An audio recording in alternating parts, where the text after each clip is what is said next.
We're going to learn how to tie the gasket hitch, also known as throwing knot. The throwing knot is used for just that. In lieu of a throw ball, you can tie this on the end of your climbing line as a weight, and you can use it to throw your climbing line over a union of a shorter height, or while you're in the tree. To tie the gasket hitch or throwing knot, you're going to take the end of the line and you're going to create some small loops.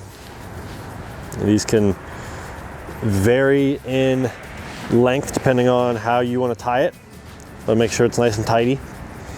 And with those small loops, you're going to then tie even smaller loops over top of it, kind of like that, and you're going to create a coil. I'm going to coil this down.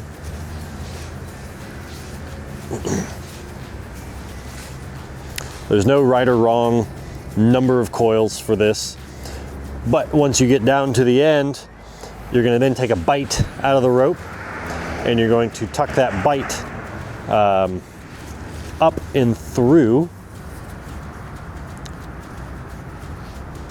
the loops at the top of the knot, like so.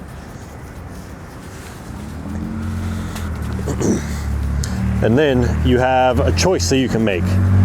You can throw this knot in its open form, which would be like this. And what that means is when you throw this, just like you're throwing a throw ball, if you throw it in its open form, this bite is going to pop out and this whole thing is going to uncoil once it goes a certain distance, and it's going to fall down and uncoil for you.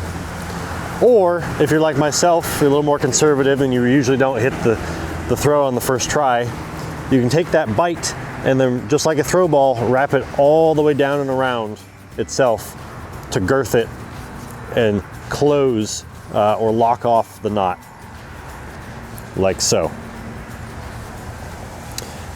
So that is a closed gasket and the open gasket.